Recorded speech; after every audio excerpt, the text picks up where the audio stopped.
康熙大帝，作者二月河，播講梁錦輝。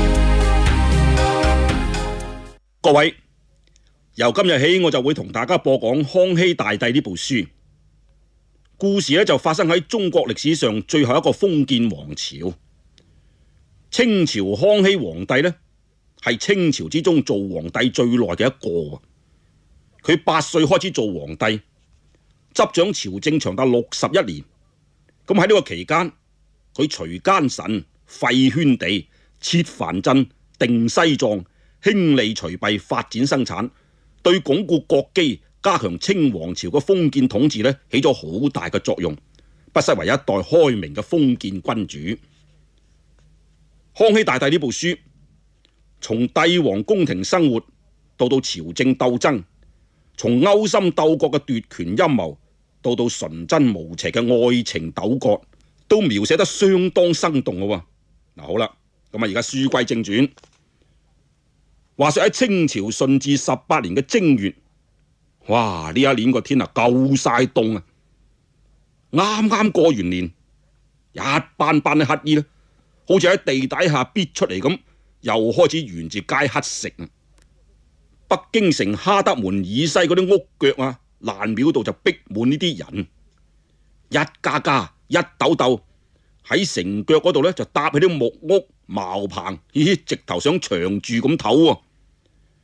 咁好在自從李闖王兵敗之後，北京城內屢遭兵亂，嗰啲民居跌得七七八八，東直門內外瓦礫遍地，就大把空閒地方，唔係真係人滿之患啦。嗰啲人多數都係講關東口音，亦有唔少係好似河北、山東、河南一帶嘅人啊。佢哋摟住爛棉衲，腰度箍條草繩，爛身爛世，拎住隻爛碗向啲人乞食。唉，點知個天好似係專門同呢啲難民作對咁。一過咗年初5，又似紛紛揚揚落起2日2夜嘅大雪，落到京城積雪3尺，滴水成冰，咁家家閂門閉戶咯，街上路斷人稀啦。每日朝頭早，巡城嘅兵丁都要攞大車，將100幾十條連凍帶餓派雪地度嘅難民屍體就車出去城外邊嘅化人場。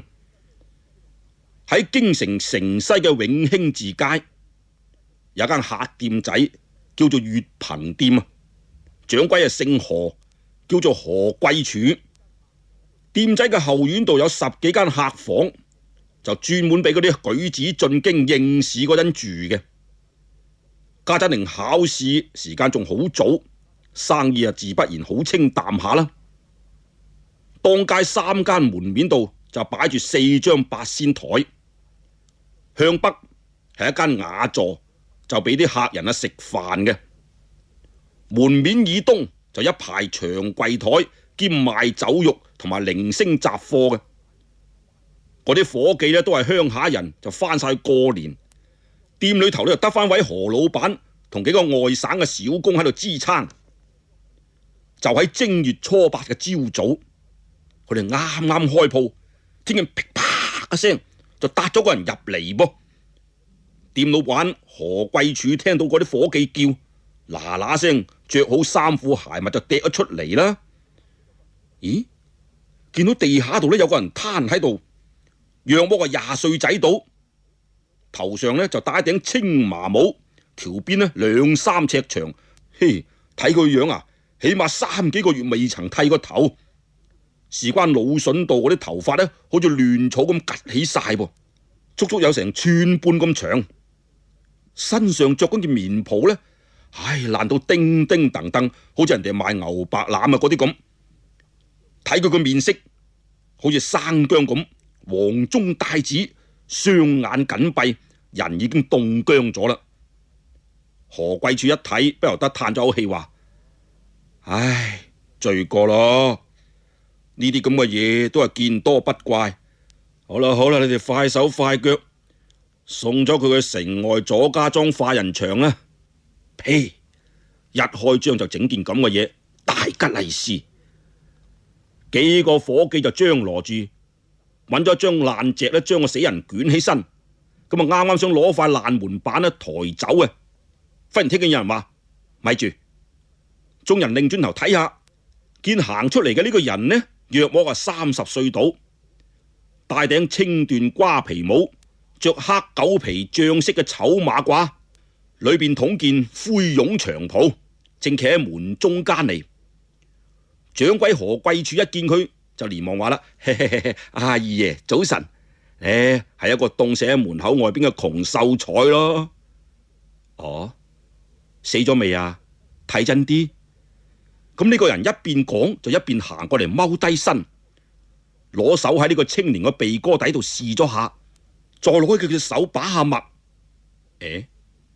人仲未死咧，快啲煲碗薑湯。冇，煮啲熱酒嚟先啦。嗰啲伙計呢，就你望我，我望你，企喺度唔喐啦。何貴柱就連忙話啦：哎呀，二爺已經吩咐咗啦，你仲唔快啲手去做嘢？嗱，各位，何貴柱為咩咁聽呢個人嘅說話呢？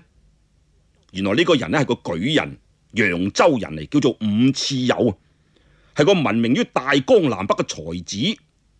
佢家世豪富，祖先幾代呢曾經做過幾任大官嘅。開客店嘅何貴柱呢，以前就係佢屋企嘅家人嚟。喺崇禎年間，兵荒馬亂，伍老太爺就怕樹大招風啊，就打發嗰啲家人各自投親靠友咯。何貴柱嘅老豆呢係個孤兒嚟，就冇親人喺外頭嘅。老太爺一發善心，就幫佢喺本地呢開咗間鋪頭仔。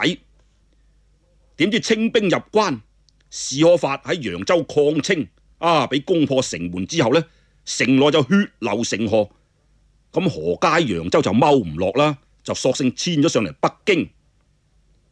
伍次友原來就係後方域嘅學生，清室定鼎之後就順從天意，考咗秀才，中咗舉人。但係伍老太爺就心向大明，發誓唔為朝廷效力嘅，咁啊閉門喺屋企呢，專注道德經。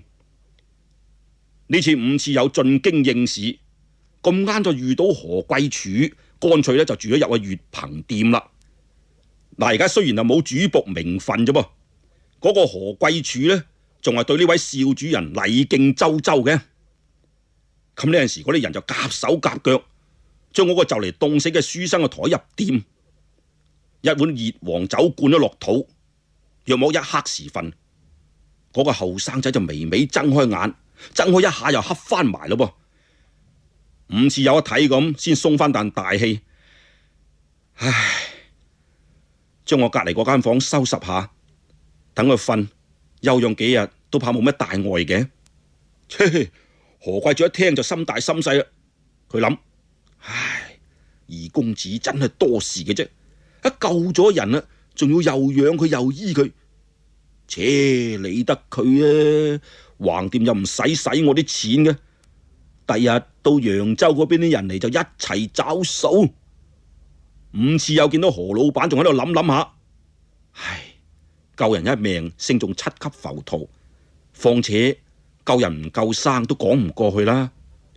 何貴柱就連忙話啦：好，咁啊照二爺吩咐做下。後尾嗰個青年就卒之醒翻咯，可能係食咗2大碗熱辣辣嘅雞絲薑湯起作用。嗰塊面有啲血色啦，不過仲有啲頭暈暈。睇見伍次友舉住燈籠拱門入嚟，就掙扎住想起身。伍次友就嗱嗱聲撳住佢話：朋友，你唔好喐，係咁瞓住咪得咯。嗰個青年就屈起上身，喺枕頭度就猛咁叩頭：恩公，係你救咗我，青山不改，綠水長流，大恩不言謝。我實要粉身碎骨報答你嘅。講完，一串眼淚就從佢清秀嘅面上流咗落嚟。伍次友拉咗張椅坐喺佢身邊。你叫咩名？因乜事嚟北京？點解會落到咁嘅地步嘅？嗰個青年上半身就挨咗喺枕頭度，唉，長嘆一聲，跟住就講出佢嘅來歷啦。嗱，原來呢個青年呢係正黃旗人，叫做明珠。咁起先佢父親尼雅哈呢，係睿親王多爾袞手下嘅一名左領，從龍入關，多爾袞就壞咗事，佢父親被株連罷官，咁啊激到一病不起，家道就跟住衰落啦。明珠就跟住叔父流落到去蒙古，立爾泰大爺就可憐佢哋，就俾咗忽地啊佢哋耕作咯。點知上年嘅秋天，雙黃旗旗主鰲拜呢，又話要換翻正黃旗嗰啲地，話多爾袞圈地嗰幾年呢，佢哋雙黃旗蝕咗底，而家要攞翻啊！喺大雪天時，就將明珠地落腳嗰條村啲人呢，冚唪唥趕晒出嚟，一把火燒咗條村。於是乎，明珠兩叔侄呢，就從熱河一路乞食進關，喺太平鎮呢，又遇到強盜咯，就夾硬逼佢哋入伙。明珠地唔制，唯有逃跑啦。結果叔父俾強盜一箭射死，明珠孤身一個人入咗嚟京城，咁啊想話揾老豆以前啲同事幫下手嘅，唉，點知人情啊彼此薄，啲人一聽佢屋企咧得罪過鰲拜嘅，邊個敢收留佢啊？冇法子啦，明珠就唯有流落喺街頭度賣字為生。唉，估唔到自己一個官家子弟落得個咁嘅下場。咁啊適逢呢幾日呢，嗰個天落嘅雪越嚟越大，天寒地凍，佢又肚餓又攰，咁啊想話喺月朋店嘅門口度避下雪嘅，點知就發生咗今日嘅事。嗱，明珠啊越講越傷心，後尾喊到嗷嗷聲，恩公啊，你就係我再生父母，骨肉爹娘，明珠今世難報，來生結草含還，必酬大恩啊！伍次友聽到呢樹，自己都覺得好心酸，就連忙安慰講啦：明珠啊，咩都唔好講。唉，呢種年頭，老百姓邊度會有好日子過噶？呢幾日北京城啲乞飯嘅人多咗咁多，都係關外邊被圈咗地無家可歸嘅人嚟。係啦，咁你喺京城度有咩親人呢？冇親人啦，就算係有，都好難見到啦。點會呢？咁嘅，聽講我有個表姨孫氏，係當今王子三阿哥嘅奶媽，7年前見過佢一面嘅，後尾佢入咗宮，宮禁森嚴，我而家咁嘅樣點入得去？咁啊，好，咁你就喺度住落先。你既通文墨，又功名在身，將嚟唔憂冇晉身嘅機會嘅。萬一唔得嘅，我俾一封信你帶去投奔家父，請個老人家幫你搵碗飯食。我叫做伍次友，揚州人，係喺度等緊應試嘅。考完下一場，我哋不如一齊翻去南方咯。嗰個明珠啊好醒目噶嘛，聽伍次友咁樣講，撲下想撲落床，卒之係俾佢撲咗落去，喺地下咚咚聲啊扣咗3個響頭啊，上頭有青天。我明珠如果負心唔記得伍大哥救命之恩，猶如此筆。講完喺袖籠度呢，就掹咗支大好雪狼毫湖筆，喺燈底下喇聲就咬開2卷。咁從此明珠就喺伍次友嘅關照下，住喺月朋店休養身體啦。2個人雖然係一滿一漢，但都係讀書人，咁啊十分之好傾。喺圍爐清談之中，明珠向伍次友就講咗呢一場圍地風波嘅緣由啊。原來清朝開國之前，滿洲皇帝愛新覺羅努爾哈赤呢，為咗爭奪江山，就曾經編練咗黃、白、藍、紅4旗部隊。後尾佢個仔皇太極又進行咗擴編，就組成正黃、雙黃、正白、雙白、正藍、雙藍、正紅、雙紅8旗武裝啦。皇太極死咗之後，6歲大嘅皇四子福臨盛京，亦就係而家嘅瀋陽登基繼位。佢嘅叔父睿親王多爾袞呢就做咗攝政王，率領滿、蒙、漢八旗就馳騁中原，打下咗一統江山，迎接福臨喺北京建立咗大清國，成為清軍入關之後嘅第一位皇帝順治啊！八旗勁旅為大清國嘅創建立下咗赫赫戰功。多爾袞垮台之後，雙黃旗嘅旗主鰲拜呢，認為當初圈地嘅時候，自己嗰旗又吃咗虧，就恃住自己官勢同權力，要擴大圈地，要將原來已經圈咗個地呢換翻啲好嘅過嚟，咁就話要改圈啊！唉，咁乜搞？八旗之中啊鬧起糾紛咯，老百姓就冇法子過日子啦，地又冇得種啊，屋又冇得住，只好拖兒帶女逃出家門，喺京城阻緊乞食嚟過日子。嗱，明珠嘅遭遇，京城度成群結隊嘅難民呢，都係由於呢次改圈地而造成嘅。好啦，咁啊，話說呢一日，伍次友同明珠呢正喺度興致勃勃談古論今，忽然到門簾一揭起，何貴柱行咗嚟就細細聲講啦：二爺啊，先頭13衙門巡頭黃太監嚟飲酒，話有風聲喎，順治爺駕崩咗啊！吓，皇上駕崩咗，咁呢個消息就不脛而走咯。通過酒肆、茶館、戲院呢啲聚腳嘅地方，一時間就傳遍咗北京城啦。不過喺未正式公布之前，嗰啲人都係匿埋一二邊，靜靜咁睇，或者揾啲知心朋友如此這般煞有介事咁議論下嘅啫噃。哈！咁皇上先24歲，咁後生，喂，點會無端端駕崩嘅呢？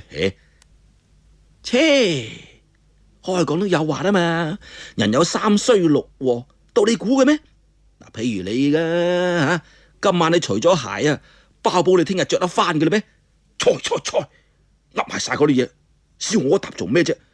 喂，我聽講啊，皇帝係為董娘娘死嘅噃，佢得到相思病啊，你唔記得啦咩？江蘇嗰個畫畫佬啊，叫咩陳乜鬼話？係陳羅雲，幫阿董娘娘呢畫咗幅人像，哇！一想啊，想咗1萬兩銀俾佢啊，陰公！我咁大個仔啊，都未曾見過咁多元寶，唉，真係一個人行起運嚟啊，真係冇得傾，行到路都會踢到錢嘅，嘿！哎呀，得啦，噏埋晒，零舍多嘢噏嘅你。上咗5、6日啦，我仲聽講皇上召見咗蘇哈薩大人，唔知有乜 QK 咁呢？唉，你係零舍多古怪嘢講，呢啲嘢係你噏嘅咩？唉，你老實啲啦，駕崩唔駕崩關你鬼事咩？嗱，咁就唔理嗰啲小民們係點樣議論啦，有件事就明擺住嘅。內務府啲人從正月初8起就一律換咗白色嘅衣服，午門外駐馬亭邊呢，黑咪媽就排滿轎喎。嗰啲好中意拎住啲雀籠嚟串茶館嘅小太監，自從過咗年就唔見人嚟啦。呢啲反常嘅事就引起北京市民嘅紛紛猜測啦。有啲老北京係見過大明萬曆皇上駕崩出殯嘅排場嘅。見到皇家而家辦事咁鬼祟祟，自不然又驚又懷疑啦。不過就唔敢講出聲。好啦，咁啊家陣講翻月朋店仔嗰邊嘅人先啦。嗰伍次友係個書呆子嚟嘅，因為天頭凍就唔想出街，就一味坐喺屋裏邊個背爐旁邊度讀書。明珠啊後生啲，身體好翻少少啫。趌下就要出去外邊行下咯噃。呢一日佢行到正陽門啊睇熱鬧，哇！見到一長龍大轎，前邊呢有6頂綠絨嘅大轎啊，零舍搶眼嘅。轎頂嗰度啲雪啊，積咗有成半尺厚啦。靜靜雞一打聽，先知道從年初3，傑書親王、索尼老中堂、押必龍、蘇哈薩克、敖拜地一班大臣入咗皇宮之後就冇再出過嚟，每日3餐飯呢都由屋企人送啲食盒入去嘅啫。嗱，咁到底順治皇上係咪真係駕崩咗呢？要知後事如何，請聽下回分解。各位，上次講到民間之中就紛紛揚揚，到處傳說話順治皇帝駕崩咗啦。咁到底係咪真呢？就冇人知，事關未曾正式公布。呢一日，明珠就出咗月憑店，去到皇宮嗰頭睇熱鬧啦。哇！見到一長龍嘅大轎，前頭有6頂6擁大轎嘅零舍搶眼噃。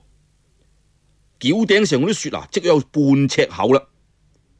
靜靜一打聽，先知道從年初3起，傑書親王、索尼老中堂、押必龍、蘇哈薩克、敖拜地幾個大臣呢，入去皇宮叩安，就冇再出過嚟。每日3餐飯都有人家人呢攞啲食盒啊傳送入去。明珠正睇到發吽哣嘅時候，忽然間覺到背脊啊俾人輕輕拍咗下，擰轉頭睇下啦，見到喺雪光下有位英俊少年，手cầm腰刀，陰陰嘴笑咁望住佢。乜係你啊，表弟？明珠猶豫咗一陣，後尾驚喜到張開雙手臂，一撲就撲上去。原來佢認出嚟啦，企喺佢面前嘅正係當今三阿哥奶媽孫氏嘅獨生仔，佢闊別咗5年嘅表弟魏東庭啊。5年冇見，呢個魏東庭已經生得一表人才，上身着一件團領寶服，繡住江崖海水，一把闊背嘅腰刀就揼住1尺幾長嘅赤紅流蘇，新簇簇嘅狐醜黑褲下邊就套住馬香。睇佢呢身打扮，相形之下，明珠啊即時覺得自己好落魄啦。佢拉住魏東庭隻手，上下打量咗一排。哇，表弟，一別5年，你比以前唔同晒噃，真係一個酸梅兩個核，今時唔同往日啦。乜仲喺承德皇莊度當差咩？魏東庭就笑住講啦，我都係啱啱進京啫嘛。上年娘親託咗好多人情，先將我調咗出嚟，而家喺巡防衙門度做閒差。娘親話我仲後生，要實實在在磨練幾年先幫到皇上出力。明珠聽咗就不由得耷低頭啦。唉，表哥我就慘啦，而家家破人亡，前途未卜。唉，總之命水唔好，唔好講啦，唔好講啦。魏東庭未等佢發完牢騷，扯下佢衫袖就話啦：走啦，我哋去合仙樓度聚下，否極太耐，你都唔使傷心啊。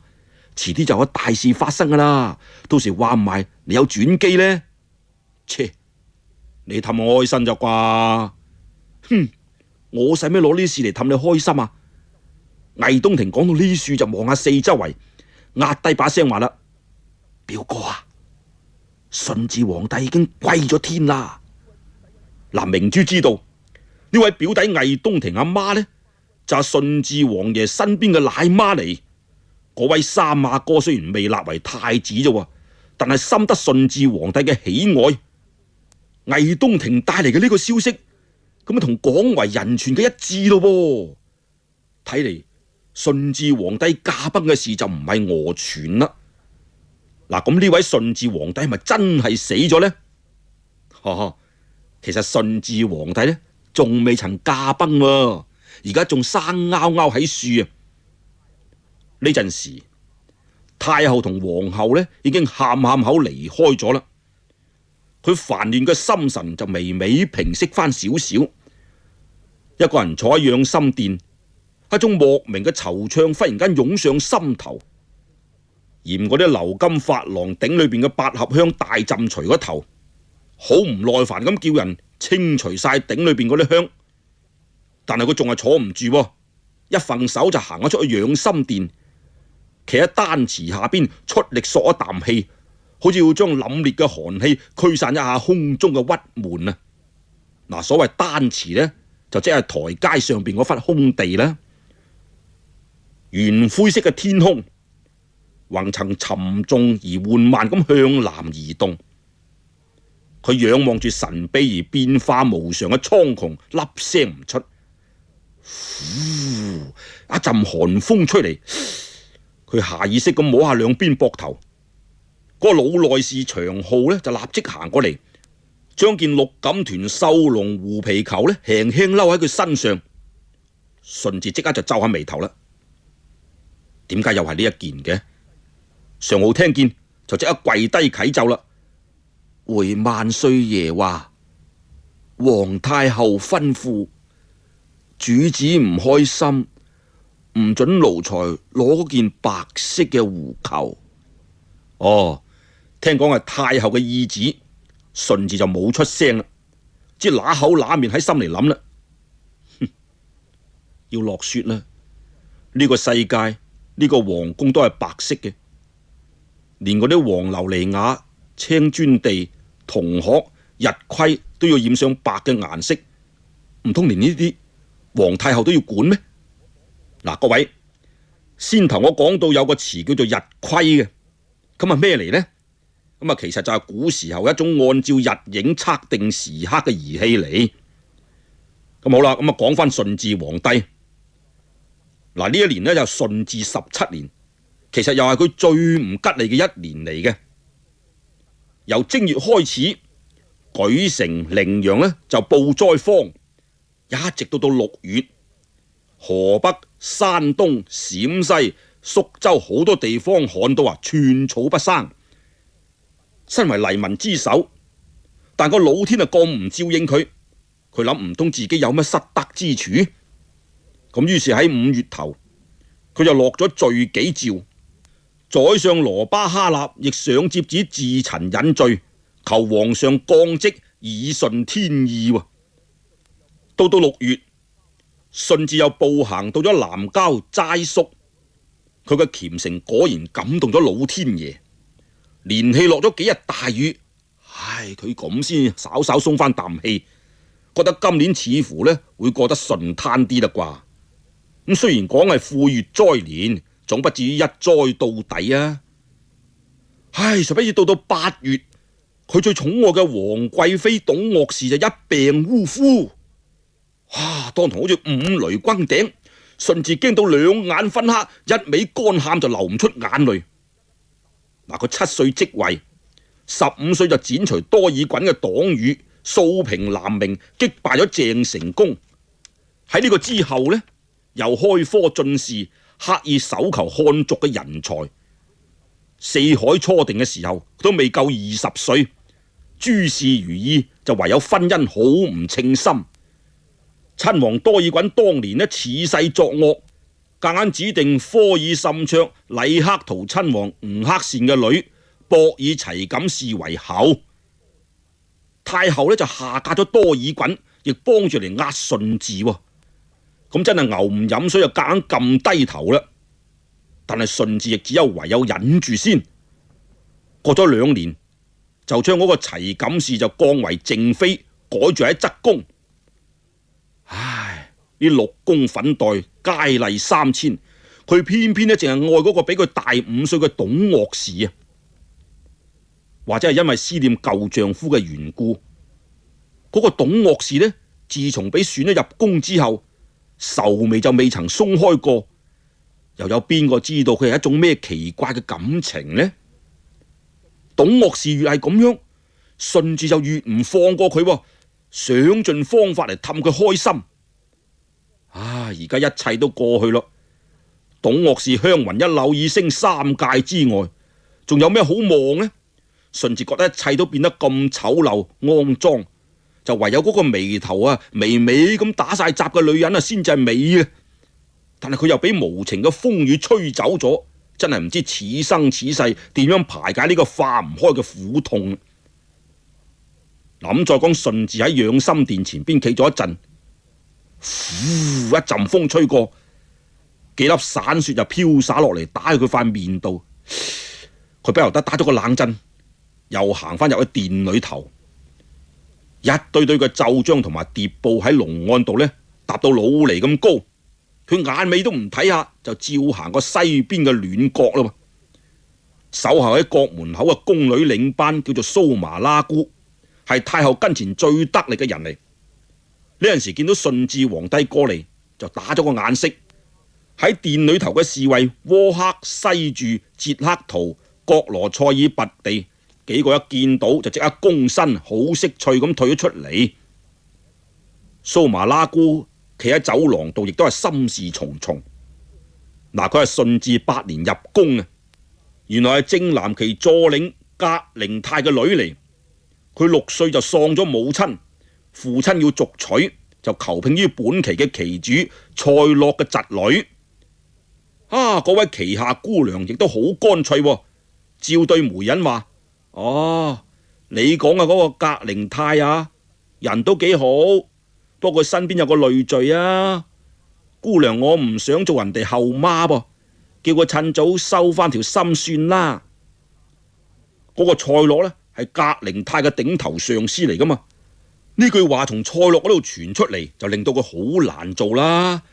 正憶係扁擔挑油就兩頭掛，正無可奈何之間，喺適逢呢一年喺旗下遴選秀女入宮，於是父親就送咗佢入嚟，又整得天緣巧合。孝莊皇太后偶然嚟到儲秀宮，見到大院度跪住一大片等待篩選嘅秀女，行過嚟睇下啦。一無意中見到一個好細個嘅女仔，眼仔碌碌咁睇住自己，佢就護亂身拉起蘇麻拉姑嚟睇下咯。蘇麻拉姑自從喪母之後，就從未有人咁憐愛過。見到呢個婦人眉目慈祥，擘大口就叫一聲婆婆咁，跟住啲眼淚就奪眶而出。嗰聲清亮嘅童音，叫到太后成身發興，竟然親自護低身攬起蘇麻拉姑喺懷中，跟住擰轉面對管事嘅太監就話：呢個細路我要咗啦，再揀個老成啲嘅秀女嚟侍候佢啦。從此蘇麻拉姑就跟咗孝莊太后。太后一日到黑就冇事做噶，就引佢玩，教佢識字讀書，講三國啲古仔俾佢聽。蘇麻拉姑一路大個啦，孝莊皇后呢，仲講咗唔少前朝同埋本朝典章制度俾佢聽。蘇麻拉姑嘅天分極高，10歲大啫，詩詞歌賦諸子百家嘅文章就讀咗唔少。到14歲就裝住滿腹嘅學問啦。太后當然好歡喜啦，就指派佢去侍候順治皇帝。咁講翻佢而家呢，就企喺廊頭度出晒神噶，俾一陣寒風吹過就凍到佢打咗個冷震，就行去月洞門嗰頭。順治就入咗西暖閣，望下四周圍，越望越惆悵。呢4個月嚟，佢嚟得最多係呢樹啦。暖閣裏頭乜嘢都按照董妃生前咁樣擺。牆角嘅紫檀木架度個玉盤度呢，擺住幾個金黃色嘅文冠果，依舊散發住淡淡嘅清香。基案度嗰個古箏呢，彈斷咗一條弦嘅，捲曲住，上邊已經蒙上一層薄薄嘅灰塵。梳妝台面嗰啲脂粉、頭面首飾同埋董妃用過嘅青鹽香儀呢，原封不動咁放住喺樹。就圍喺雙玉嘅牙床上高呢，新掛咗一幅新嘅董妃宮裝肖像噃。講起呢幅小肖像呢，就係江寧巡撫朱國治舉薦一個畫工畫出嚟嘅水墨畫。上嗰排董鄂士死咗，順治皇帝連氣5日不思飲食，奄奄一息就臥床不起。嗰啲御醫百方調治都不見效噃。孝莊太后博爾吉就急到冇法子啦。好在洪承疇嗰個老嘢呢，就見多識廣，佢話心病仲需用心醫。咁太后就立即懿旨，追封董鄂士為皇后啦。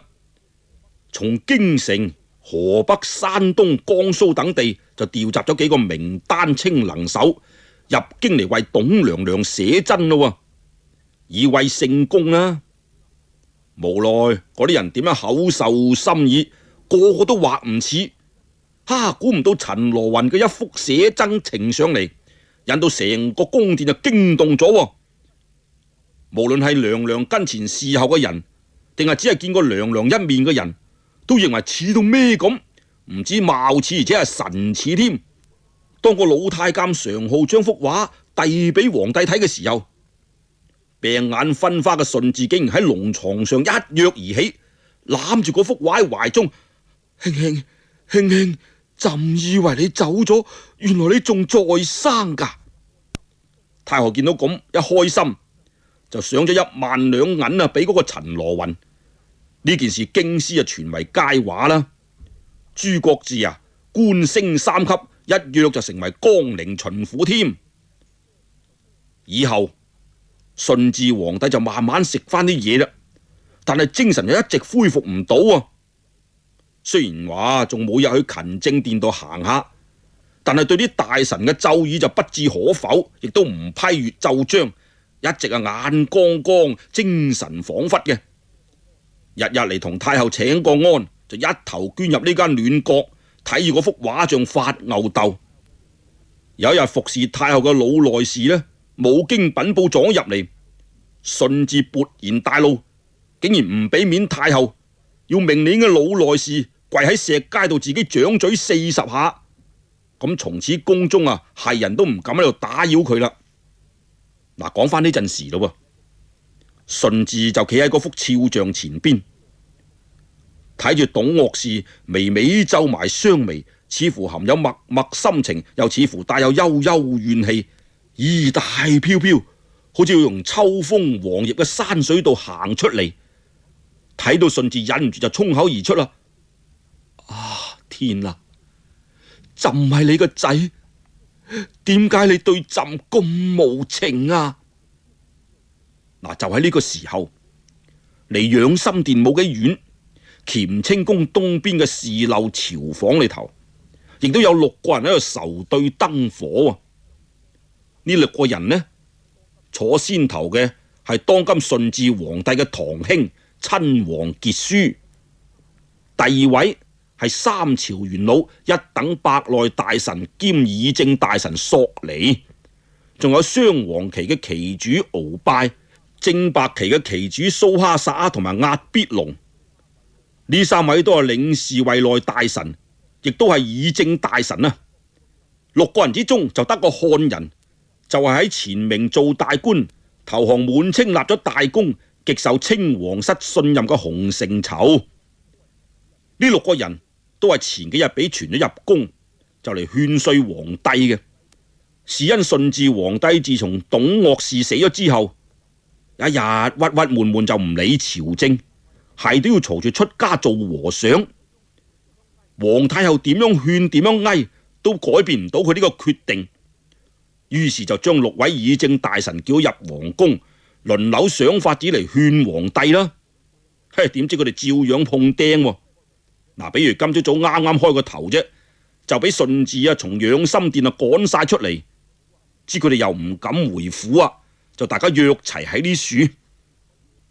只見傑書好焦躁咁講啦：哎呀，你哋講下說話啦，唔通係咁眼白白睇住皇上剃光個頭去做和尚咩？咁喺呢班人度，議政大臣索尼資格最老，地位亦都最高。佢成70歲人啦，咁樣年氣挨咗幾日，成個落晒形縮晒。家陣佢成隻病壞咁坐喺炕上高，睇見大家都唔出聲，佢就話：唉，睇嚟都係冇望噶啦，咩法子都用過啦。我哋幾個自綁請罪就不在話下啦，連太后都下跪唔得啊！咁你話仲要點啊？坐喺角落頭度嘅鰲拜就嬲爆爆，呸！咁似咩樣啊？死咗個婆娘啫，又要生又要死咁。話未講完，索尼就截住佢啦。咁講噶，一味發牢騷有乜用啊？既然又講唔翻聖心翻嚟，現時仲係諗下下一步嘅事好過啦。嗱，原來順治皇帝要出家做和尚咁大件事啊！咁到底佢又出唔出到家做和尚呢？出到，不過用咩辦法出嘅呢？要知後事如何，請聽下回分解。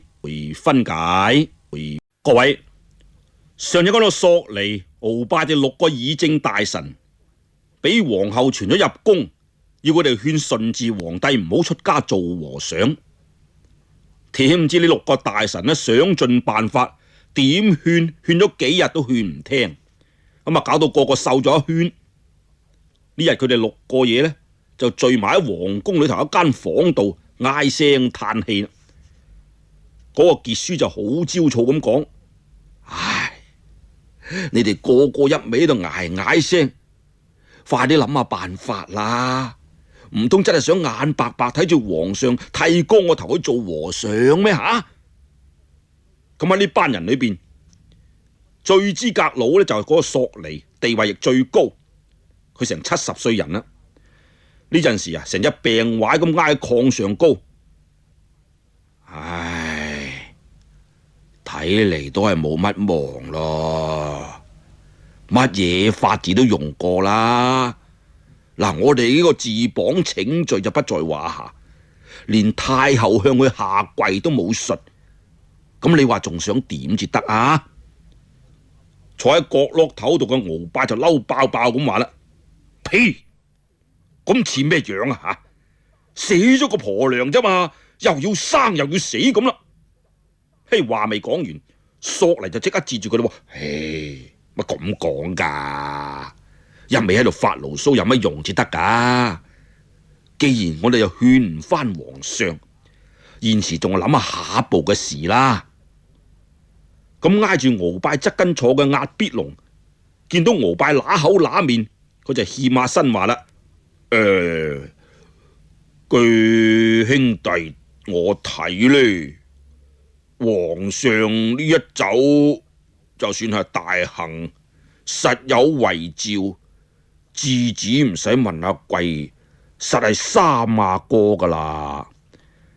嗱，所謂大幸呢，就即係皇帝啱啱死嘅意思。哇，壓必龍咁講，真係語出驚人噃。但呢個嘢做事又好穩陣嘅，行橋都要摁三摁，當然就唔會話隨口亂噏噶啦。蘇哈薩啊，即刻紅前個身問啦：點見得啊？咁講嘅？壓必龍就壓細聲話啦：係湯若望講噶嘛，事關三阿哥出過天花，佢一世都唔會再有噶啦。一講到湯若望，大家都冇得聲嘅。事關呢個人呢，就係日耳曼人，嚟中國傳教有40幾年。前明嘅徐光啟呢，舉薦佢入咗翰林院度公職。呢個人精於西歷，推算日月之食係十分之準確嘅，所以入清以嚟就做咗專門掌管天文曆法嘅欽天監正啊！順治皇帝啊，簡直當佢係神仙咁敬啊！皇后竟然捨棄佛教，改信咗天主教添。故此啊，呢個湯若望話一就一，話二就二嘅。如果湯若望真係咁樣講過，太子就必定係三阿哥玄燁無疑咯。只見傑書諗咗一排就話啦：咁啦，我哋不如再遞牌求見皇上，問清楚咯。話音剛落，鰲拜就一句得過嚟啦：切！嗰4碌杉企住喺個樹，你入得到去咩？嗱，佢所講嘅嗰4碌杉呢，就是倭黑地4個侍衛啦。是因呢4個人除咗順治皇帝，就係人都唔買賬嘅。鰲拜咁一講，呢6個人立即又算啞晒口啦。過咗一陣，鰲拜就話啦：哼，鬼叫皇帝由夷人講咗算咩？蘇哈薩就話啦：咩夷人唔夷人啊？只要講得啱，都冇佢符格。鰲拜最睇唔起蘇哈薩，就即刻頂翻句咯：哼，你咁叫做不經之談。索尼見到嗰兩個又要頂頸啦，就好厭惡咁話：哎呀，好啦好啦，唔好咁樣啦，大家都係國家重臣，要講下體統。嗰兩個聽見咁樣就擰歪頭唔出聲，跟住聽見成屋呢又糊里糊塗嘅抽煙聲，顯得空氣就越加壓抑同鬱悶啊！一直未曾出過聲嘅洪承疇呢陣時就趷起個頭，喐咗下身先講啦：既然係聖意難違啦，我哋咪等下睇咯。我估聖上會有安排噶啦。嗱，咁好啦，就話分兩頭咯。再講嗰個順治皇帝喺西暖閣王妃個像前呢，玩味咗好耐，又至行出去院子外邊。細碎嘅雪花已經落咗有寸零厚，四圍沉寂到好似一座廟宇咁。佢覺得心情平靜咗好多。嗱，正如洪承疇估係咁樣，佢真係有好多重要嘅事，必須要喺出走之前安排好晒。呢陣時嗰個侍衛窩克呢，就已經跪喺身後邊細細聲啟奏啦：萬歲爺啊，范成毛奉旨前嚟見駕。天頭咁凍，萬歲爺你都應該。順治未等我講完，撒手自己就行咗入殿。佢咁先注意到范成毛呢，早已經跪喺個樹啦。順治就挨住炕一張椅坐低，屋裏頭暖粒粒，一陣間就覺得成身發滾啦，就順手解開皮球度嘅紐扣。嗰個倭寇急忙上嚟就幫佢解開晒，除埋件皮衣，又至退出去殿外邊。順治打量一眼嗰個范成毛，只見范成毛40歲到，已經係鬢髮蒼蒼，花白嘅長辮從雙眼花翎下就一直拖到落地下，個頭低到幾乎碰到地面。順治咳咗下，范成毛知道聖駕已到，個頭出力喺方磚度拱拱叩咗3下。奴才范成毛恭請聖安。范先生，起身坐喺嗰邊凳度啦。范成毛就慢慢跪起左腳，右手打咗個扺，躬身就退到右邊邊一張矮機邊，輕輕坐落青瓷雕花古燈度。皇上深夜召臣，不知有何聖諭呢？唉，順治長嘆一聲，立一眼范成毛：朕今日召你嚟，係要你代朕草詔。范成毛咁先鬆啖氣，心諗：唉，咁使咩半夜宣召啊？唔通東南軍情有變？呢陣時侍衛倭克就拎嚟一方端硯，即時就磨成一匙墨汁。范成毛就運足氣，飲墨提筆在手，靜靜等住順治開聲啦。順治呷咗一啖茶，面色變得越嚟越蒼白咯。朕以德薄能選之身入繼大統，至今已18年啦。從親政以嚟，無論用人行政、綱紀法度，比起太祖太宗實在差得太遠啦。一統天下之後，一日日俾漢人牽住鼻哥行，以致國運不遵，民生多艱，咁係朕嘅第一罪啊！聽到皇上咁講，范成毛好惶恐咁企起身，忘形之間，俾北道嗰啲墨汁呢就染到成衫袖都係。佢忽然間覺得失禮，又連忙跪低啟奏啦：皇上7歲即位，外飾狼煙，內政奸權，入關定鼎，掩有華夏，見萬世不拔之基業，偶有不治，皆因海內操定不及休養之故。聖上此言，臣不敢輸。起身，你照寫。順治淡淡定定，令到范成毛就感到一陣恐懼，即刻驚惶咁起身坐翻好，頂定神就寫啦：朕以良德，誠治卑基，自親政18年來，綱紀法度，用人行政，不能益發太祖太宗誣衊，因循猶忽，苟且目前，且漸習漢族，對淳樸舊制日有更張，以致國治未遵，民生未遂，是朕之罪一也。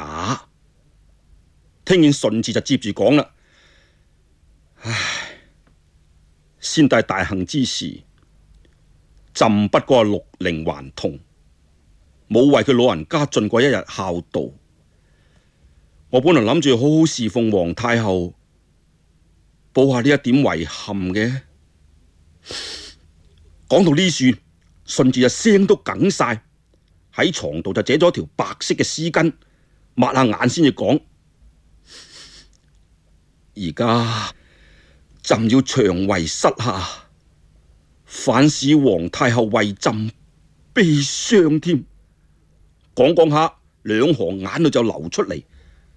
哇！范成武就越聽越驚咯，神色大變，離開位置就趴喺地下，咣咣聲猛咁叩頭。皇上春秋鼎盛，何出此言啊？如果不宣明緣由，臣寧死不敢奉詔。講完只咣咣聲叩咗3個響頭。順治皇帝當然好理解佢嘅心情啦。自己今年先至24歲，講出咁嘅說話，咪話莫成無唔敢寫啊！放喺幾個月之前，佢自己連想都未曾想過。但係而家既然要離世出塵，咁就要斬斷一切情緣啦。說話唔能夠留一啲餘地，唔係後果就不堪設想。佢頂定自己個心先至話：范先生，如果今晚你咁樣拘於君臣常禮，呢篇詔書到天光都寫唔出嚟。起身，朕實話話俾你知，呢個係朕嘅遺詔，朕已經決意棄世啦。范成武啊，心頭一震啦！哇，從3皇到5帝，邊度有咁嘅事啊？皇帝去做和尚，唉，呢啲滿族人真係個個都係情種嚟嘅。佢阿叔多爾袞以攝政大臣總攬朝綱，就因為同太后有青梅竹馬之好，就唔肯篡位奪基。呢10幾年嚟，又標出一個要去做和尚嘅。嗱，佢心就咁諗，之口度就話啦：皇上啊，棄九五如棄骸物，原本係古之炎黃不得已之舉，解嘲之言。今四海歸心，萬民和諧，聖上有何不了之事？欲輕棄萬乘之尊，叨不測之地呢？順治見到佢一味喺度勸諫，講嘅又係聽爛嗰老一套，又似心煩啦。朕意已決，你不必多言。范成無諗咗下，又話咯：聖上對董皇后已經恩重如山，生封貴妃，死贈皇后，都好對得住娘娘啦，又何必收聲？人各有志，呢啲關你事咩？非臣多事，臣草此詔，必為皇太后知道。臣雖萬死，豈能辭其咎？故敢犯顏即陳。哈！佢說話未完，只聽見啪一聲，順治皇帝就拍案大怒啦！你怕皇太后殺你？咁自有朕同你作主。你唔奉詔，唔通朕就唔可以殺你咩？寫嗱，范成無呢，就係要皇上講呢句說話啫。佢戰戰兢兢就爬翻起身，坐翻埋機案邊，把心一橫就接住寫啦。皇孝奔天，朕子6歲，不能服崔幸3年喪，終天抱憾。為侍奉皇太后順治成顏，且冀萬年之後恕盡子職，小書前憾。今永為漆下，反令聖母哀痛，是朕罪之一也。嗱，咁接住寫落去就比較順利啦。順治皇帝亦成竹在胸，侃侃而談。佢談到自己對滿族親貴唔能夠重加信任，對一啲漢官呢硬係欣賞。談到自己嘅性情好高而唔能夠虛心納諫，對賢臣知其善而不能夠親近，對小人呢則明其非而不能夠辭退。談到設立13衙門、委任宦官，講嗰啲簡直咧同晚明皇帝昏庸不相上下。佢歷數自己親政以嚟嘅失政13條，談得係咁平靜，好似又講人哋嘅過失一樣啊！范成武就耳聽手寫，仲要隨手潤色，一啲都唔敢分心，只係覺得個頭啊脹到鑼咁大。講到呢處，順治就如釋重負咁嘆息咗聲話：唉，朕知道朕嘅過錯好多，辦完之後亦成日覺得後悔嘅，但就因為因循懶惰，過後又唔可以好好咁改，以致過錯越積越多，咁都算係朕嘅第14罪咯。講到呢處，佢有神無力，咁就半挨喺床度，宮燈裏頭嘅燭淚一滴滴滴落水磨青磚地下。忽然間，當當，自鳴鐘敲咗11下，已經係子時初黑。范成武知道順治皇帝就要落最重要嘅決定啦，就連忙凝神修飾，攞住支筆坐好嚟待命啦。嗱，果然順治唞咗陣，就細細聲叫蘇麻拉姑。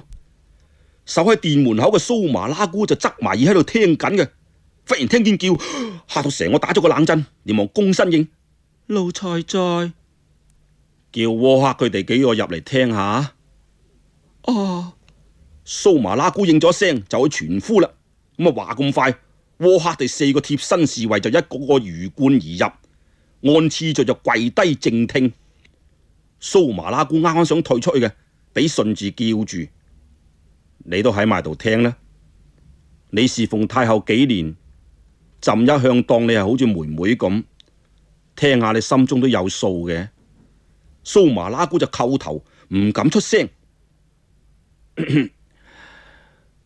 新皇帝，朕已立3王子元業，諸王子年歲都差唔多，元業雖小，但聰穎過人，況且佢已經出過天花。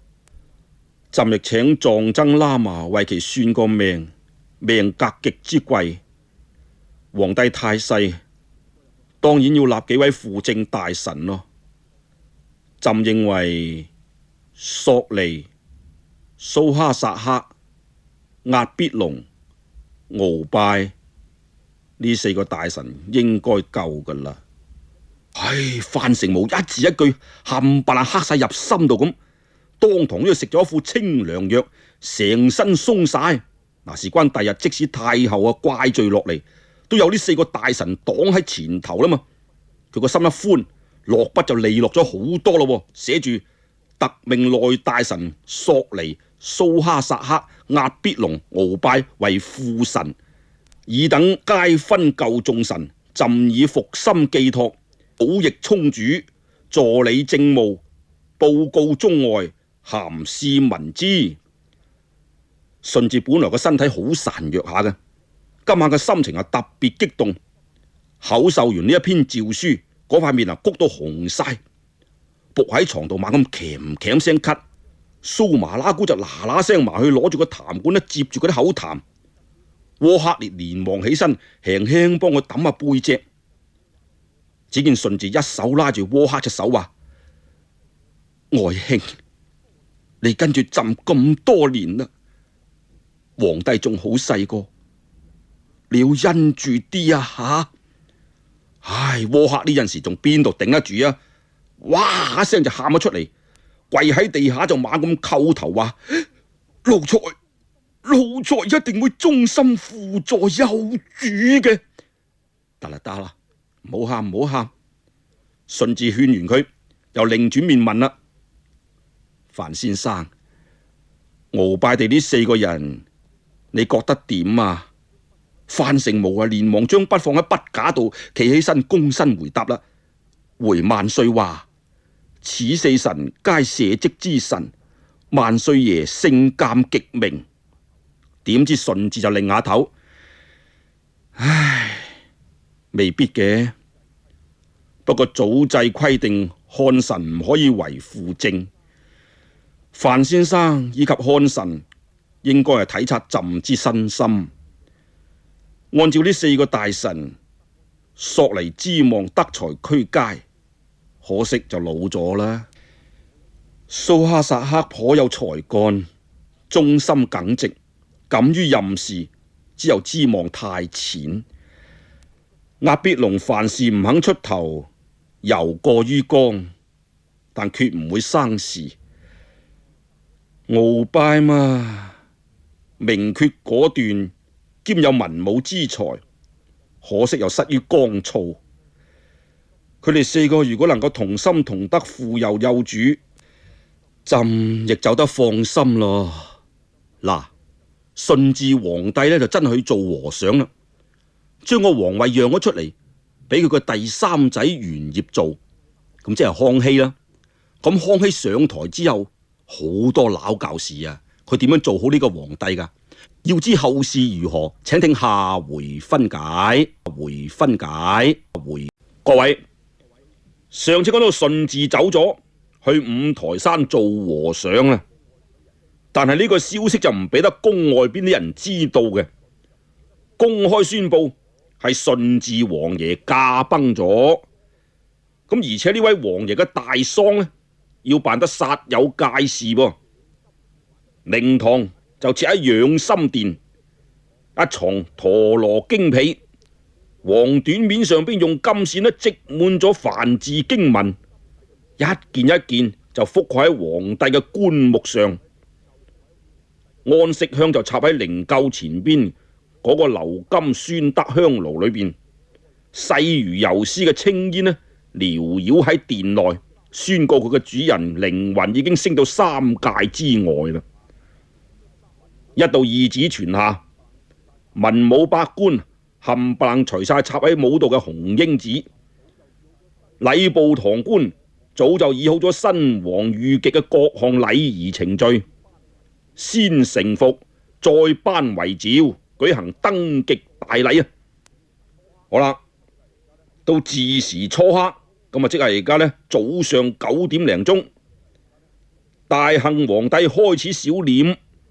大幸呢就即係話啱啱死咗個皇帝咁解。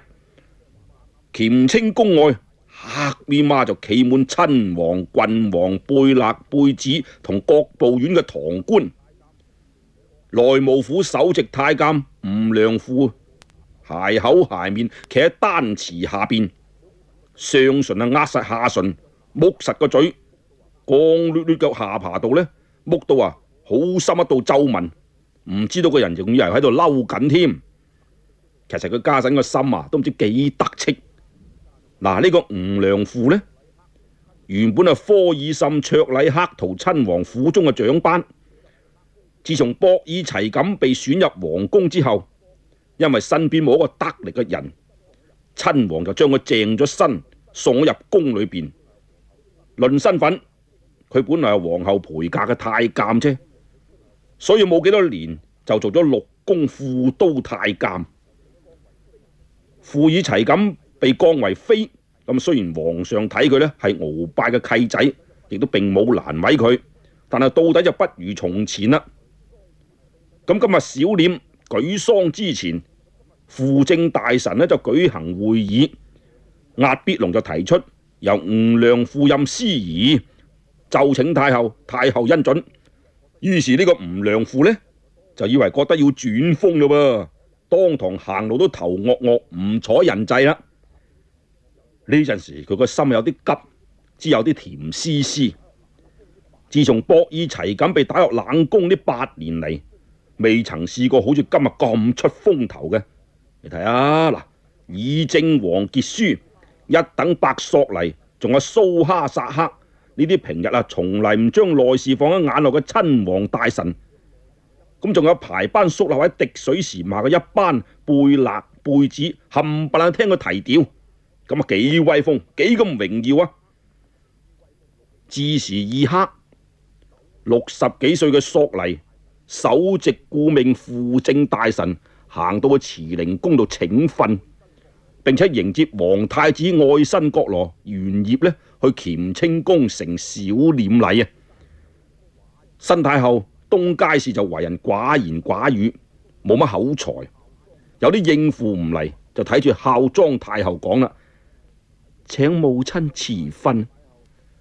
孝莊太皇太后抬起眼睇下，見到個老態龍鍾嘅索尼呢，喊喊口咁伏喺度等住請示，於是就諗起自己一生嘅際遇啦。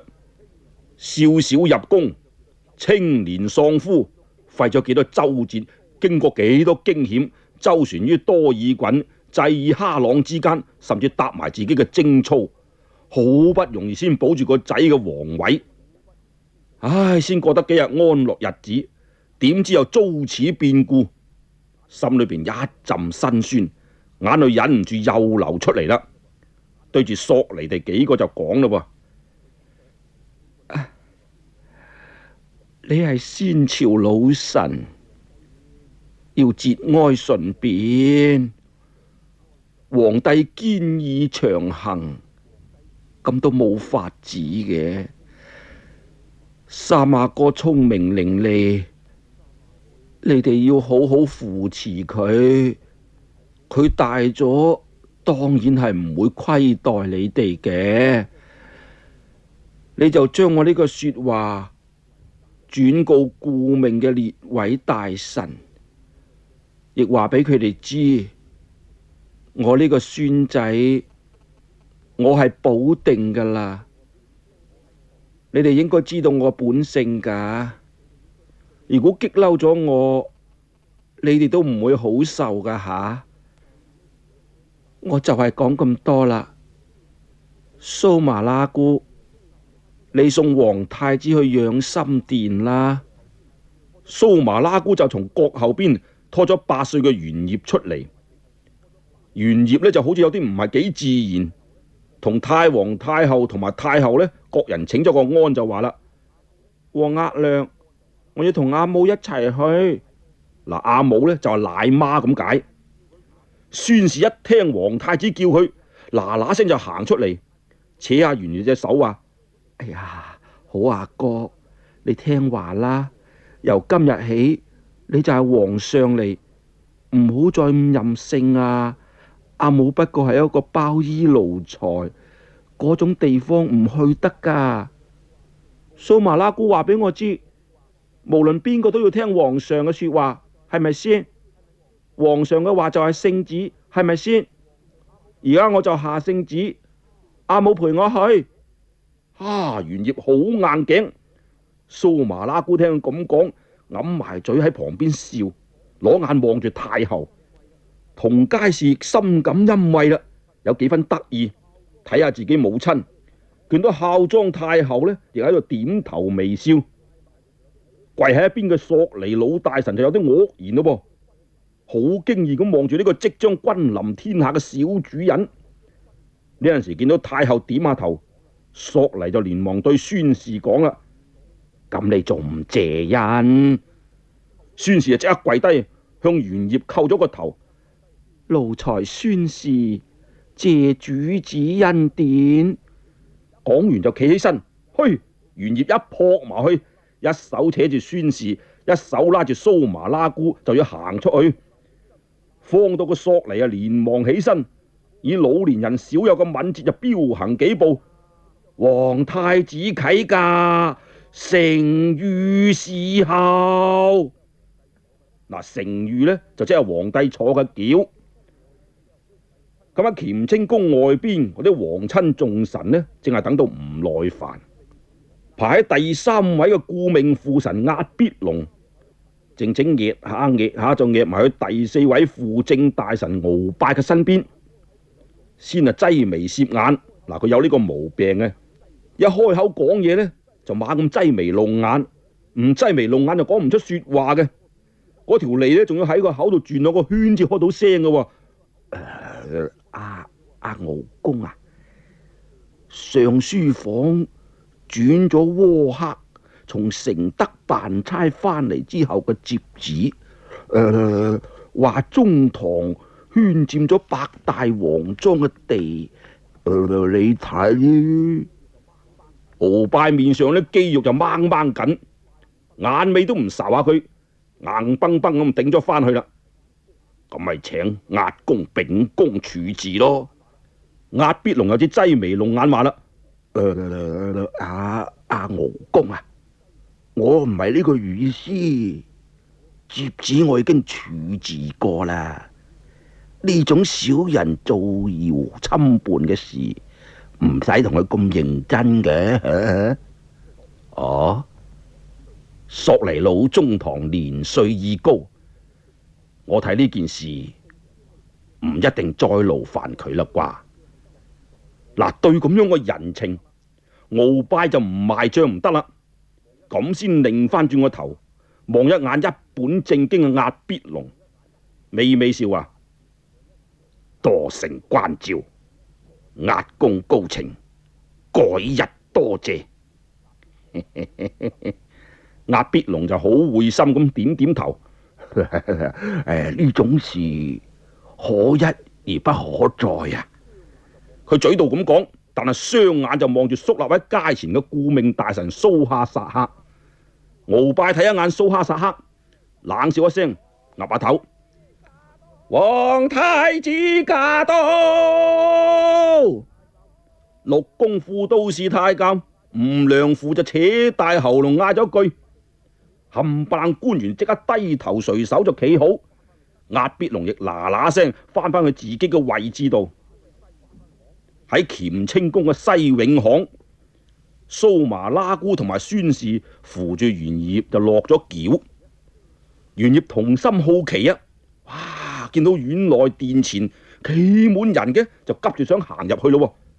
蘇麻拉姑就對佢耳仔邊細細聲話：你就要做皇上啦，唔好耍呢弄衝，要慢慢行，越尊嚴越體面越好啊！講完就同孫氏一齊呢跪送玄燁入咗去。索尼老臣喺前邊做前導，帶住玄燁呢慢慢穿過筆直嘅通道。御前侍衛柯克、西柱、捷克圖、羅國塞爾拔腰圓寶刀，亦步亦趨。當行過吳良輔身邊嘅時候，柯克就掘咗佢一眼，哇！嚇到吳良輔當堂矮咗橛。點解咁呢？嗱，原來呢個柯克呢係內侍大臣飛揚古嘅仔，順治8年就做咗御前侍衛。順治一日都唔少得佢喺面前噶。皇后被降咗去側宮嗰陣，吳良輔呢就擅自將御賜俾皇后嘅一支如意偷咗出嚟，呵，俾柯克捉住，冚咗幾巴掌。吳良輔就去順治嗰度哭訴啦。點知順治就話：柯克呢個人有良心，唔會乘機晦氣作賤人。嗱，咁正因為呢一段姻緣，吳良輔對柯克呢就恨之入骨嘅。好啦，咁啊再講小皇帝君臣6人就上咗殿嘅階級，索尼就即刻上前跪低，對面3個大臣亦都長跪在地。索尼大聲話啦：請皇太子入殿成禮。講完啊，另歪頭望下，咦，見到鳌拜呢，居然夠膽同自己一拍跪喺前頭啊！咁等玄燁入咗殿，佢就細細聲而好嚴肅咁話啦：請敖公自愛啊！鳌拜一向對佢好畏忌。索尼雖然而家老到籠中不堪，但係人都知道，當年嘅金戈鐵馬、雄風蓋世，連睿親王多爾袞嘅帳都唔買嘅。咁啊，憑住呢點老威風，三朝元勳嘅牌子，從未有人敢得罪過佢噶噃。所以家陣鳌拜喺索尼面前呢，亦唯有收斂下，谷住成肚氣，跪住就退後半步。呢陣時，廊上廊下、丹池內外嘅群臣見到佢哋跪低啦，亦都連忙跪低。玄燁行到入喺殿內，西暖角度數帳百位，香煙繚繞，十分之莊重肅穆。中間順治皇帝嘅牌位上邊金字閃亮。按照索尼預先嘅吩咐，玄燁向上行咗三跪九叩首嘅大禮，早就有內侍捧咗一樽御酒嚟，玄燁雙手捧起向天一舉，咁再喺靈前呢就灑啲酒落地下，咁就禮成起身。睇住呢個場面，索嚟就諗起先帝在生嗰陣，唉，而家先帝人去殿空，渺如黃杏，人生意趣索然興盡啊！不由得老淚縱橫，就喊出聲。咁在場啲太監王公貝勒一見舉哀啊，連忙啊搶天呼地，嗷嗷聲喊，咁啊算係奉安啦。咁由呢一刻起，皇太子就算送別咗大幸皇帝，喺靈柩前即位咯。吳良父就拂塵一揮，早係有讚禮官出班倡儀，於是乎百官就路行學步，撐撐撐咁啊前嚟跪拜啦。玄燁就坐正喺黃福龍椅上邊，就接受朝拜。從此中華泱泱大國18行省億萬眾生就歸呢個8歲大嘅康熙爺掌管啦。唉，要接受咁多人嘅朝拜，8歲大嘅康熙都唔知忍咗幾耐先接受完晒。見佢慢慢企起身，行埋4位顧命大臣前邊，一一將佢哋扶起，一邊扶就一邊問啦：你叫索尼？你叫蘇哈薩克？你叫壓必龍？你叫鰲拜？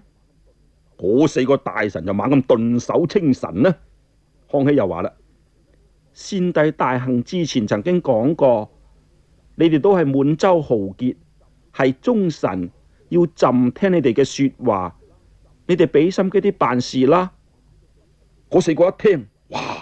先帝有此遺命，就不勝感激涕零咯。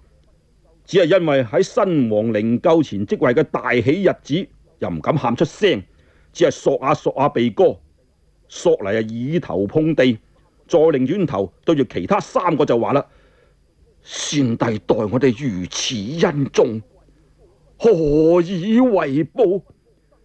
今日治軍登基，我哋4人應當共同立一誓言。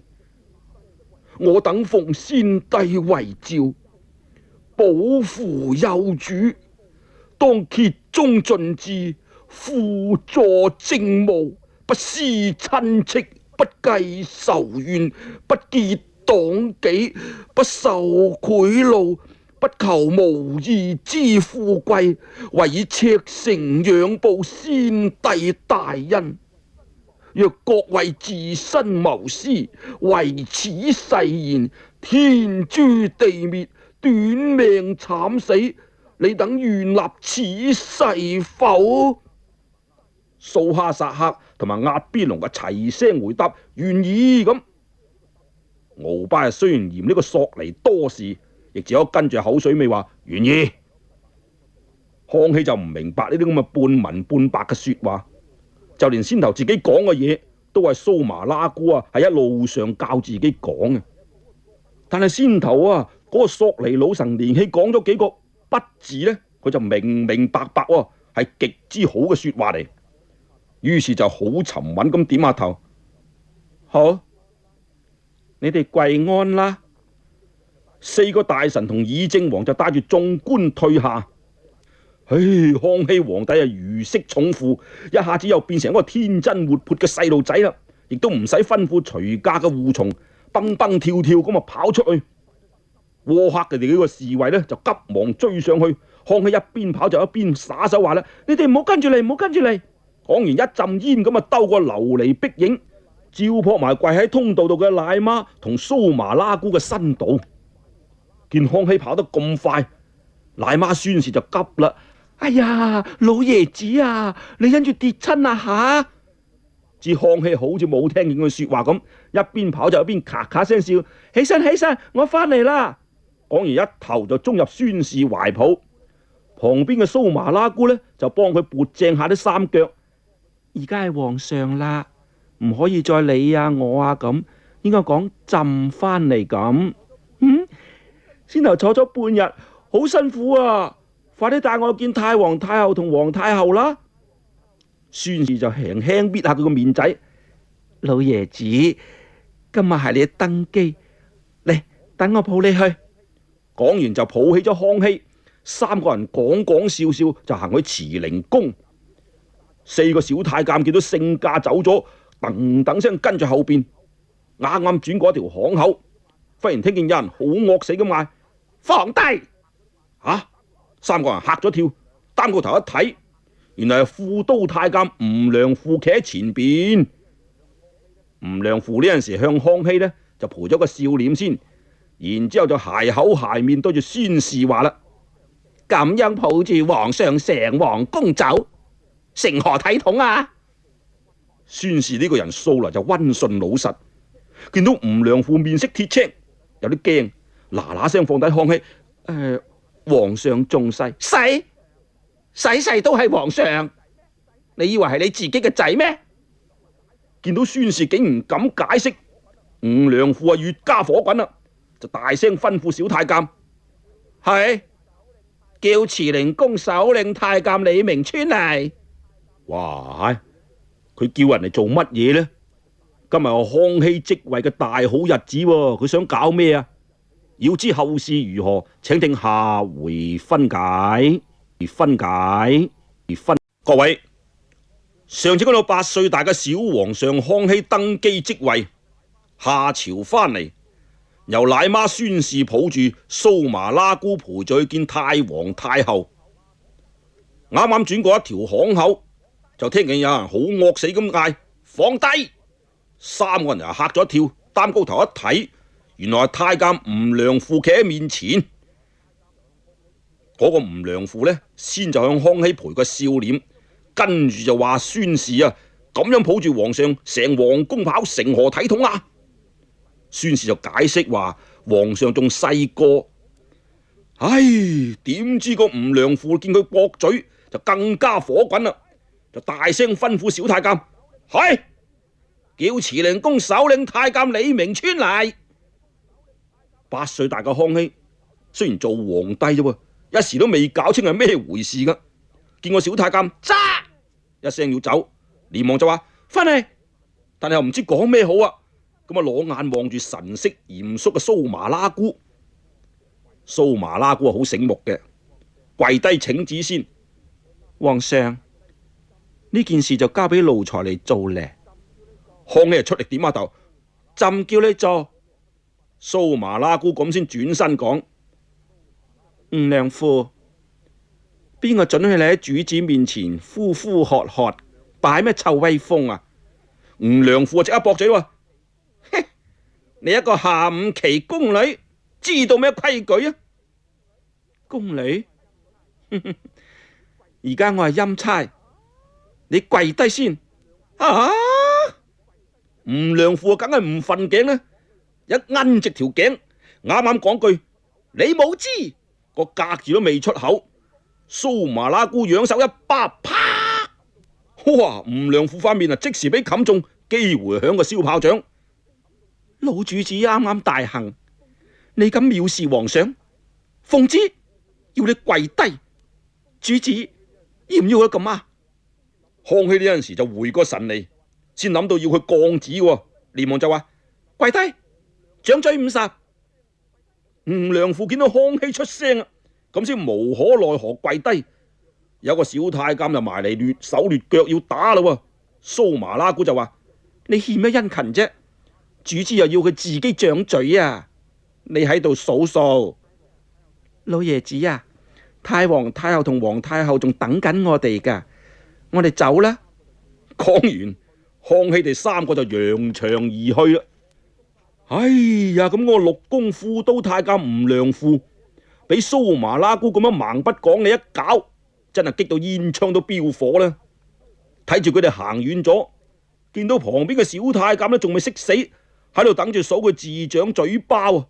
不過又醜又嬲，唰聲企咗起身，啪一巴掌埋個小太監度，畜生！你咁作賤我？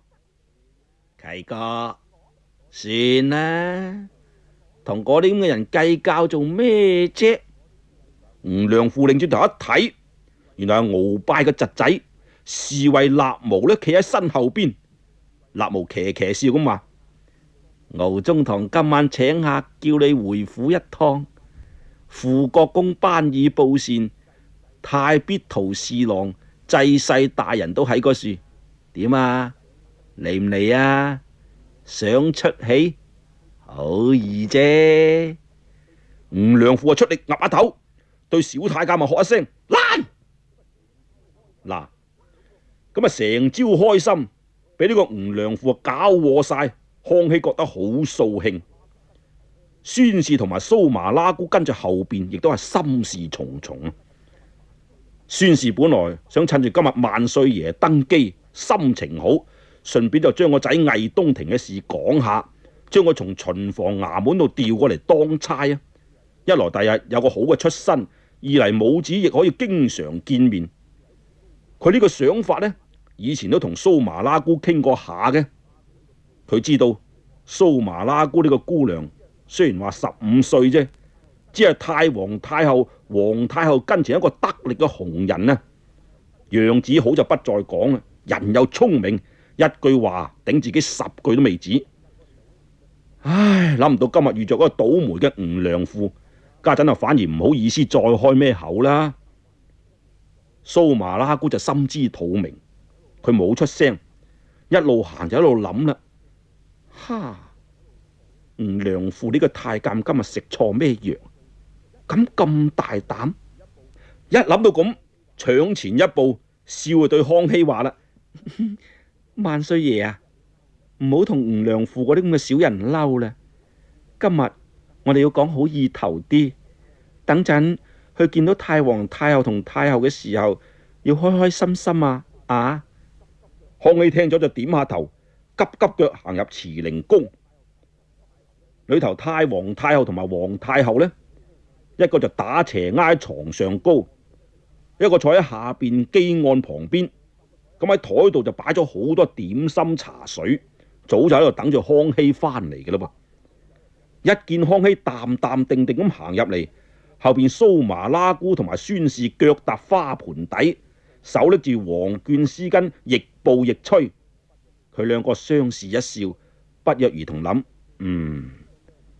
咁都幾似個天子。康熙請咗安，太皇太后就一手扯咗佢埋嚟攬住，問長問短：乖仔啊，點啊？天頭咁凍，有冇着夠衫啫？呢？你王額娘準備咗好多好食嘅嘢，你揀啲好嘅食，食多啲啦。聽見母親咁講，皇太后又吩咐啦：蘇麻拉姑，將嗰件紫貂裘揾出嚟俾皇帝着。聽張萬強講，今日你呢個豆丁做咗一日大人，真係難為你啦。孫氏就插嘴話啦：哎呀，先頭話幾多人啊，外邊幾大排場啊，我跪喺側邊，手板心都驚到出晒汗。唉，好在老爺子係真命天子，先至鎮得住，體體面面咁就辦好成件事啦。孫氏講得幾句，蘇麻拉姑已經攞出紫貂裘嚟，慢慢幫康熙褸好。康熙就行埋鑲金嘅大玻璃穿衣鏡前邊照下，好啱身喎，就大大方方行到兩位老人家嘅面前話：呢件毛裘好好睇啊，多謝皇額娘。佢母親同佳氏就連忙話：坐低先啦。跟住另轉身對太皇太后就講啦：唉，呢排為咗順治爺嘅事，大家都忙到心緒不安。我睇皇上都應該揾一個合適嘅師傅啦。佢8歲大，要讀書噶啦。太皇太后就岌下頭：係啊，我都諗緊呢件事嘅。前幾年讀嗰幾本書都係蘇麻拉姑教嘅，而家要揾一個有大學問嘅師傅至得咯。不過呢件事亦唔可以太急，留意下嗰啲品行端正、學問淵博嘅人再講啦。家陣皇帝呢，至緊要就要添一個得力嘅人先。我睇就將蘇麻拉姑指俾佢，早晚時候都會放心啲啊。蘇麻拉姑就連忙行禮得咯。尊太皇太后、皇太后懿旨，只係奴才仲有下情，唔知應唔應該講。咁乜嘢說話啊？奴才跟萬歲爺，至多係管下冷熱餓飽。萬歲爺家下最緊要係要調幾個能幹嘅心腹侍衛，唔係奴才斗膽啊！萬歲爺年紀仲咁細，古語有話人心難測，唔通咁多朝臣侍衛裏頭就冇人會有壞心眼嘅咩？哇！佢咁講，即時就講到嗰啲太皇太后啊，冚唪唥心都離起晒。太皇太后就連忙問啦：哎呀，咁從何講起啊？到底外頭有咩風聲啫？咁於是乎，蘇麻拉姑呢，就原本將先頭吳良父難嫁嘅事呢稟報俾兩位中公知。太皇太后聽完就連忙問啦：吳良父點搞噶？佢仲喺6宮都太監之上？太后見問起，就連忙起身陪笑住講啦：按正呢件事，蘇麻拉姑同埋孫婆都係隨便咗啲。不過吳良父呢，係鰲拜父神嘅契仔，睇在呢點情面，一向都冇難為過佢。上次召見四父神嘅時候，商定好晒噶啦，外頭嘅事就託付晒索尼。宮內領侍衛大臣係鰲拜作主，老佛爺你唔使擔心嘅。吳良父有乜作為啫？就算作咗咩亂子啊，橫掂仲有倭黑佢哋幾個侍衛呢？太皇太后聽咗就冇出聲，隔咗一排先至話：蘇麻拉姑都夠心細，顧慮係啱嘅。不過皇帝都攰啦，呢件事就講到呢度先。蘇麻拉姑去侍候皇上唞啦。康熙就向兩位老人跪咗安，起身跟住孫氏同埋蘇麻拉姑行咗幾步，忽然間又擰轉身話啦：太皇太后、皇太后，大赦詔旨唔知幾時明發呢？太后聽咗忍唔住就話啦：哎呀，咁先似個皇帝樣嘛，啱啱登基就識得操心啦。返去先啦，唔係要嗰4個顧命大臣做乜嘢啫？索嚟佢哋上次奉詔嘅時候都已經安排好晒噶啦。康熙聽見咁，就跟住蘇麻拉姑同孫氏走咗啦。嗱，咁老皇帝就駕崩，新皇帝登位，大赦天下，開科選士，咁啊幾朝傳落嚟嘅慣例啦。實際上啊，都未等聖旨頒發，各省嘅舉止呢，早就已經公車不絕，陸續上路啦。開春之後，北京啊連起幾個豔陽天，北海嘅浮冰呢擘開晒，好似要開凍咁嘅樣。絲絲春風吹嚟，雖然講仲有啲寒意，就已經唔係咁赤到入骨嗰種。呢排月憑店嗰10幾間客房呢，有老路住滿人，3間上房照舊由5次有住。咁後尾租房住嘅人啊越嚟越多，5次有覺得過意唔去，就叫明珠呢搬埋過嚟西屋住。兄弟2個就每日講詩論文，就專等恩詔頒布嘅。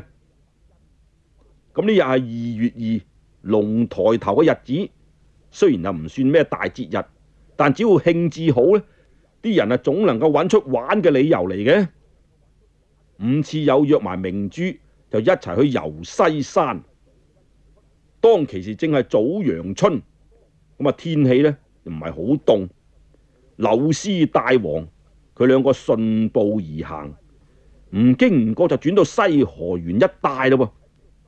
呢度呢喺明朝嘅時候係個大碼頭嚟嘅，店鋪林立，百藝雜耍乜都有嘅。地攤度啊擺住宋硯啦、名瓷啦、先朝隻金筷子啊、玉碗啊、鎏金百寶瓶啊，仲有海外舶來品嘅紫檀玻璃水晶燈、布時鐘、銅泥勒佛、鼻煙壺、名人字畫，真係琳琅滿目啊，應有盡有。伍次友哋兩個本來想揾清靜嘅，諗唔到撞到嚟呢樹，呢度竟然比西直門嗰樹呢仲更加嘈雜添。明珠見到伍次友興致唔係好高，佢話：大哥啊，嗰頭河邊嘅風光幾好啊，我哋不如過去嗰邊行下咯。好啊。兩個人一路講就一路行過去，忽然聽見左邊邊有一大班人就噓噓聲喝彩。明珠啊話晒都後生啲啊，好奇心大就逼過去睇下啦。原來係一男一女兩個江湖賣藝嘅喺度演緊舞。